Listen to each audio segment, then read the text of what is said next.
em negociações avançadas por Pablo do Flamengo. Vídeo de hoje do canal do Nicola trata sobre esses temas e conta também questão envolvendo Marcos Braz e a agressão a um torcedor do Flamengo. Tem novos episódios e a situação ficou bem complicada para o vereador do Rio de Janeiro. Falo também sobre o Flamengo, com a venda de um atleta que já foi rubro-negro por muitos milhões de reais. Tem as últimas do mercado, bastidores, finanças e muito mais. Antes, deixa eu só me apresentar, me chamo Jorge Nicola, jornalista esportivo, e o objetivo por aqui é deixar você por dentro de tudo que tá rolando com o seu clube do coração para não perder nada. Aperta o botão vermelho de inscreva-se, ativa todas as notificações e também deixa seu like. Combinado?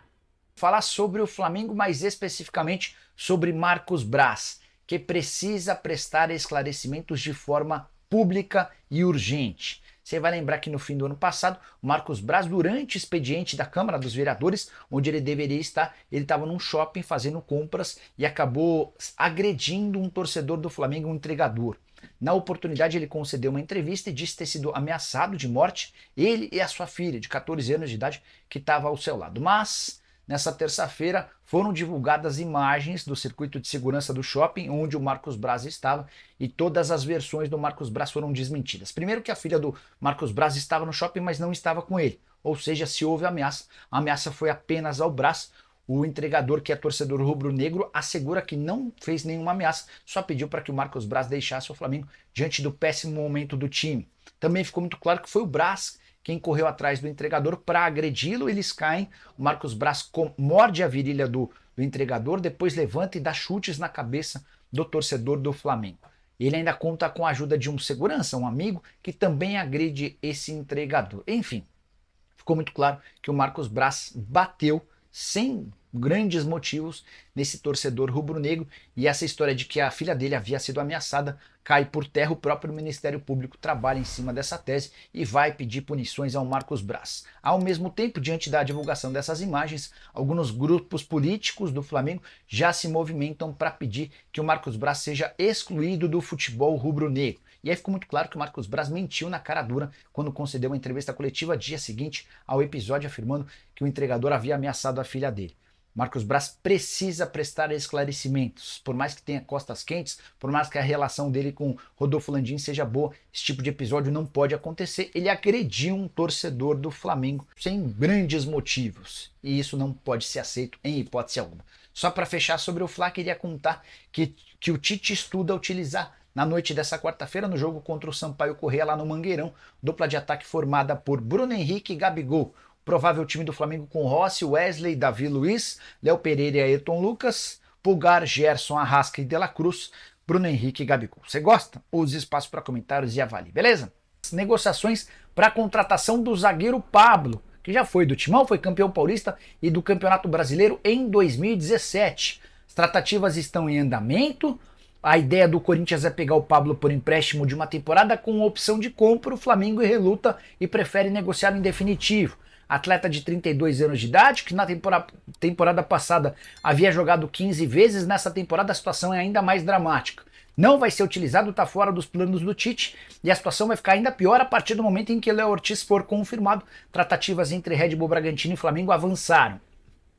Importante contar que o Pablo chegaria ao Corinthians como reposição ao Lucas Veríssimo, que seria comprado, mas acabou se mudando para o Alduail. Por falar em Veríssimo, ele contou em uma entrevista ao Benjamin Bach que o Corinthians ainda não fez os pagamentos dos direitos de imagem. A frase é a seguinte, abre aspas: o contrato de carteira ficou em dia, já os direitos de imagem estou sem ver o dinheiro, não recebi nada dos 6 meses em que fiquei no Corinthians, fecha aspas. O Corinthians contesta essa alegação, afirmando que mandou e-mails ao empresário dele, o Paulo Pitombeira.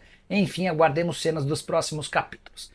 Rubro Negro está vendo o Porto adquirir Otávio, atleta formado na Gávea, no Ninho no caso, né? Jogador que foi vendido no ano passado para o Famalicão, 500 mil euros. Eu já havia alertado para vocês sobre esse risco de o Flamengo vender um jogador extremamente barato, que deu super certo no Famalicão e que interessava aos grandes de Portugal. Na oportunidade eu cheguei a dizer que ele estava na mira do Sporting. Pois bem, é o Porto quem negocia a contratação do atleta, a operação que pode chegar até 12 milhões de euros ou 64 milhões de reais. E aqui vem um ponto de divergência. As notícias das últimas horas dão conta de que o Flamengo tem direito a 30% do valor dessa venda, ou seja, ficaria com 19 milhões de reais. A notícia que eu recebi lá atrás, quando da possibilidade de Otávio se mudar para um outro clube, dava conta de que o Famalicão havia adquirido 100% dos direitos econômicos, ou seja, o rubro-negro teria direito apenas ao mecanismo de solidariedade, aquele percentual que é permitido aos clubes formadores. Nesse caso, o Fla ficaria com 2,5%, pouquíssimo dinheiro, perto das cifras negociadas. Mandei mensagem para os dirigentes do Flamengo e assim que alguém confirmar qual o percentual que o Flamengo tem em relação ao Otávio, conto para vocês. Na atual temporada pelo Famalicão, o Otávio soma 16 jogos e 2 gols. Só para arrematar sobre o Flamengo, outra negociação envolvendo o zagueiro, o Gabriel Noga. Atleta que não estava fazendo parte dos planos do Tite, está indo para o Leixões de Portugal por empréstimo por uma temporada e meia. Para completar, o Timão ainda tenta, nas próximas horas, um acordo para ter Mateuzinho, lateral direito, e Pablo, zagueiro, ambos do Flamengo. O Fabinho Soldado, que era gerente de futebol do Flamengo e hoje é diretor executivo de futebol do Corinthians, é quem tenta conduzir essas tratativas. Mateuzinho seria comprado por 4 milhões de euros e o Pablo chegaria por empréstimo com opção de compra. Vou ficar de olho nessas novidades, qualquer coisa conto para vocês. Combinado? William Rodrigues perguntando se há novidades sobre Igor Coronado. Deixa eu mandar mensagem para o Brandino. Fala aí, Rafael. Boa noite. Ainda está acordado? Vamos ver se a gente consegue pôr o Rafael Brandino ao vivo para falar no programa.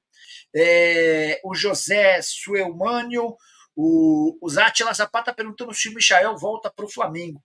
Cara, o Michael vai voltar ao Flamengo, mas não imagino que seja tão breve, não. O Michael tem muito moral lá com o Jorge Jesus, tá? E aí, só para contar, o Al Hilal é disparado o time mais rico da Arábia Saudita e, por consequência, um dos times mais ricos do mundo. Deixa eu até ver o momento do Michael por lá.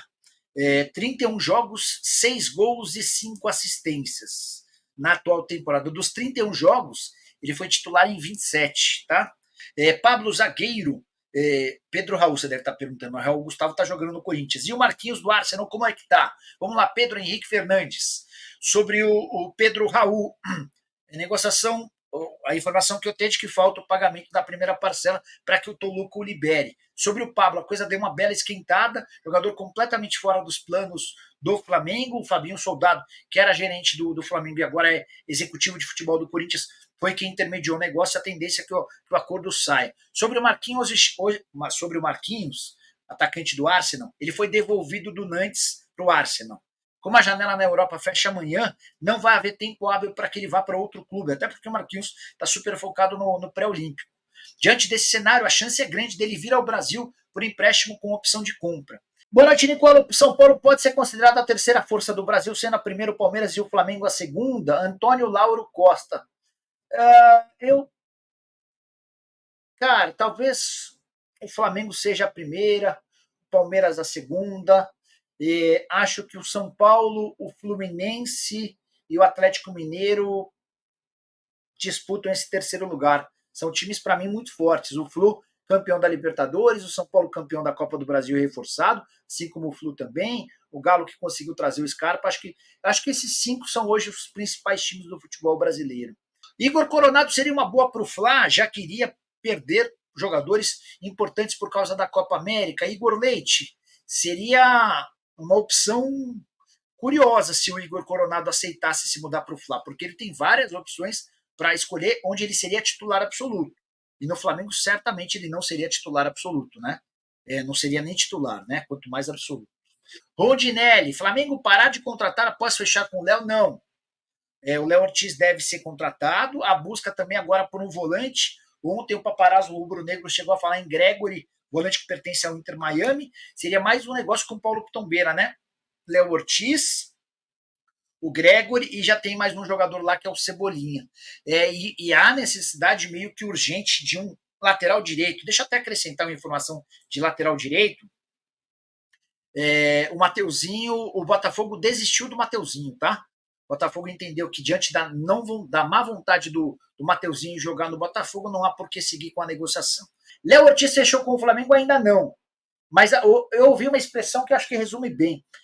O Red Bull Bragantino tem meio que um acordo verbal com o Ortiz e vai tentar esticar ao máximo essa corda para tentar faturar a melhor condição do negócio. E o negócio deve acabar saindo, tá?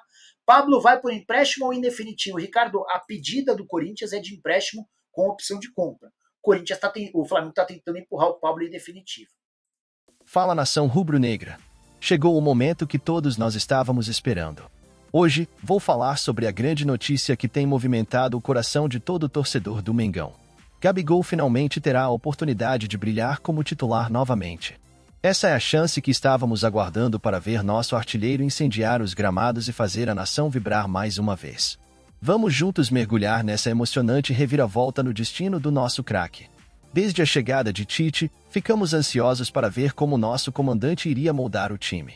E a notícia que pipocou essa semana é de encher o coração rubro-negro de esperança.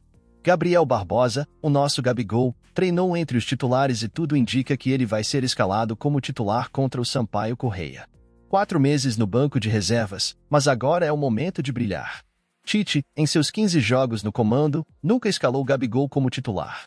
Mas calma, isso está prestes a mudar. Nosso camisa 10, o maior artilheiro deste século sagrado, enfrentou momentos difíceis, sem balançar as redes desde agosto de 2023.